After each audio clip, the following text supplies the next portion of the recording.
Look around you. Every city, every road, every home you've ever known exists because one day humans made a decision they had never made before. But for almost 300,000 years, none of this existed. No cities, no kingdoms, no farms, no permanent homes. For thousands of generations, our ancestors never stayed anywhere for long. Then, without kings, without machines, without even knowing it, history changed forever. Not because of a battle, not because of an invention, but because someone dropped a handful of seeds. Nobody celebrated it. Nobody remembered it. Would become the beginning of every civilization on Earth. Long before fields, before villages, before civilization, every sunrise began the same way.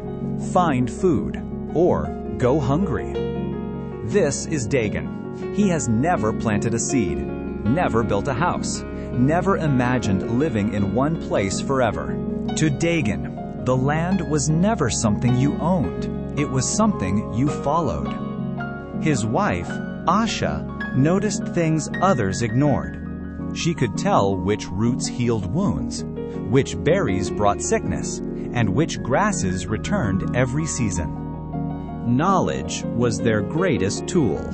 Among those children was Dagon's son, Nico. Like every child, he believed the world had always been this way. Wake up, walk, search, eat, sleep, repeat. Generation after generation, nothing changed. Or so it seemed. Because somewhere beyond the horizon, nature itself was about to change. At first, the change was almost impossible to notice. The rains arrived a little later. The rivers didn't rise quite as high. The grass didn't grow quite as tall. And the animals became harder to find. Not all at once, little by little, season after season. Nature rarely changes overnight. It whispers long before it shouts. Most people never noticed. But Asha did. The same plants were returning, but not as many. She said nothing, because she wasn't sure. After all, the land had always provided. Surely, it always would. No one realized they were living through one of the greatest turning points in human history. The next season, Dagon led his family back to a valley they knew well.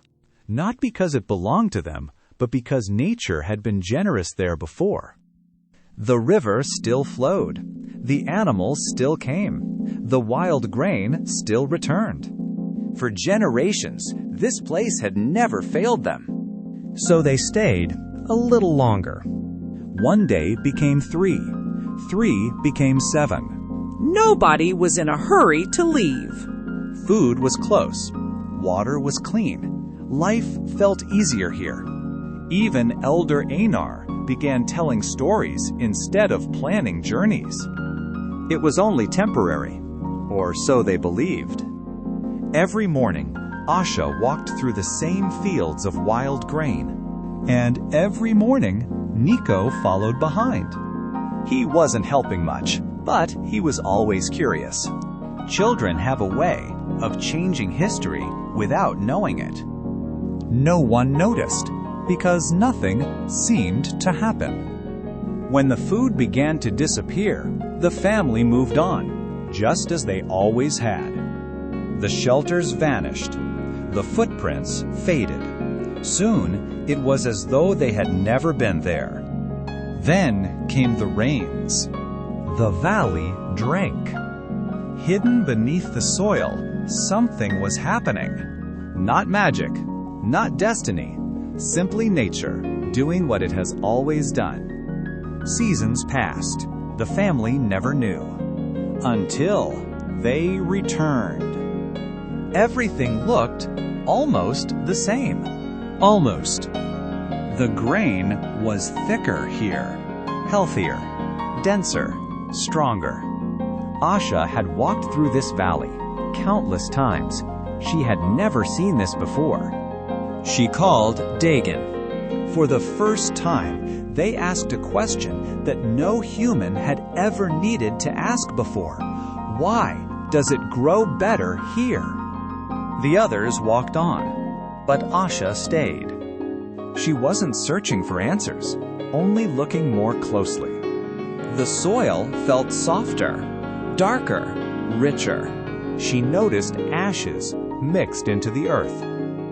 The fire had left something behind. She remembered this was where they cooked, where children played, where grain had fallen day after day.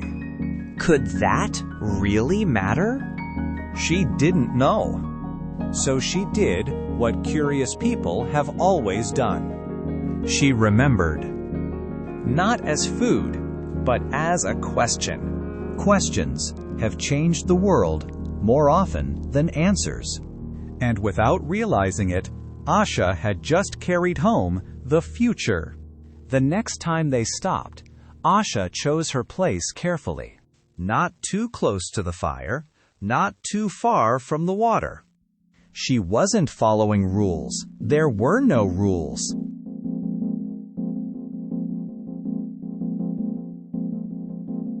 She scattered a few seeds onto the ground.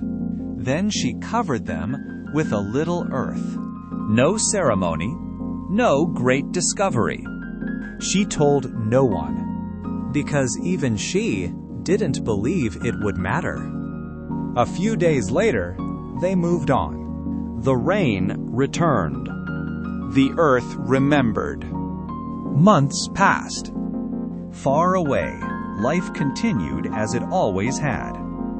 Waiting was a small patch of earth that was about to change human history once again. Another season passed, and once again, the family returned.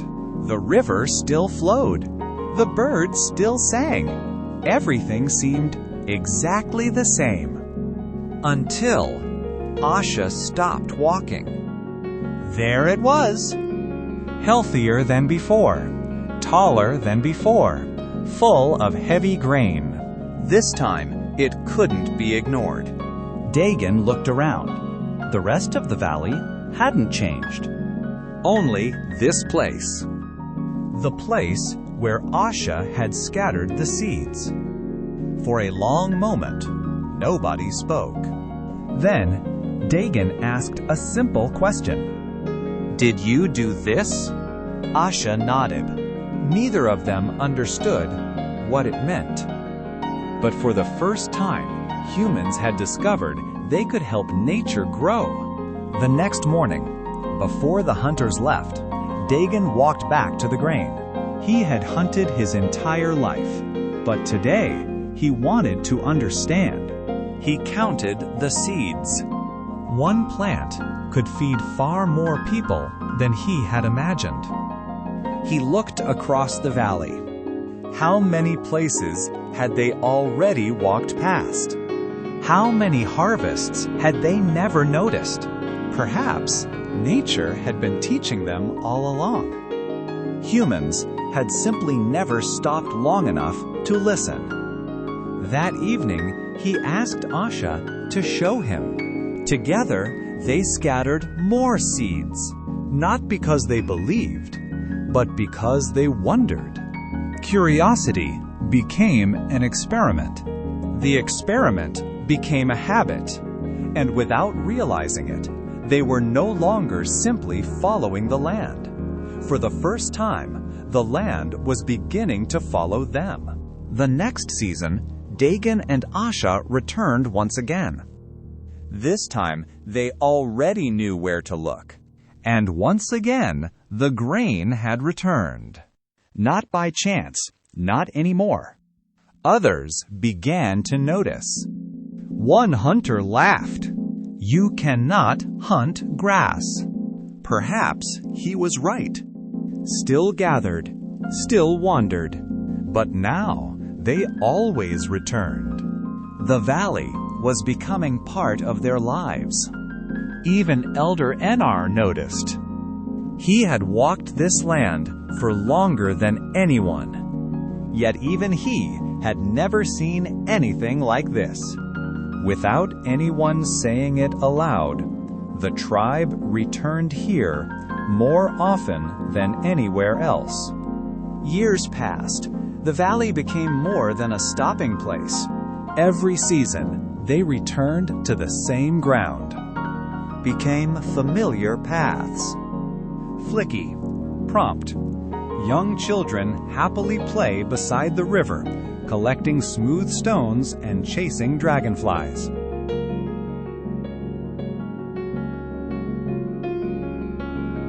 Nico, now slightly older, stands on a hill overlooking the valley as the family prepares to leave for the season. Before walking away, he turns back one last time, quietly taking in the familiar landscape.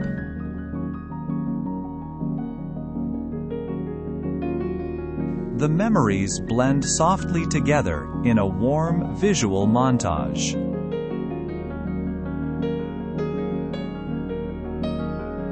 Even without people present, the valley feels alive, quietly waiting for its families to return.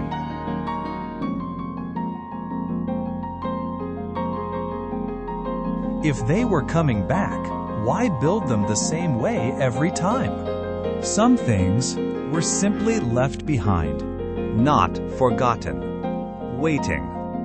Without planning it, they had created a place worth returning to. Perhaps this was what home truly meant. Not walls, not fences, but the feeling that you belong somewhere. Long before cities, before kingdoms, before history was written, humanity discovered its first home. One season, the harvest was larger than anyone expected. For the first time, they gathered more grain than they could eat. That had never happened before. The old answer would have been simple: leave it behind. But this time, they did something different. They saved it, not for today, for tomorrow. For the first time, the future could be planned. A full basket meant one less desperate journey. And one less journey changed everything. Some people had time. Time to build, time to improve, time to create. Not because life became easy, but because every harvest gave them a little more tomorrow. Civilization was never built in a single day. It was built one harvest, one season, one family at a time. The years became decades. Children became parents. Parents became elders. Few remembered what life had been like before this place. To the youngest children, this valley had always been home. The old journeys became old stories. The camp no longer disappeared. Each season, someone built something new. One family became several. Several families became a village. No king commanded it. No architect designed it. It grew because ordinary people kept choosing to stay. And from villages came something entirely new. Fields became farms. Villages became towns. Towns became cities. One day, people would build pyramids, temples, roads, kingdoms. But none of them would have existed without one family who stopped long enough to wonder. Every city on earth, every nation, every civilization can trace its story back to moments like this. Not to a great king, not to a mighty empire, but to ordinary people who learned that tomorrow could begin with a single seed.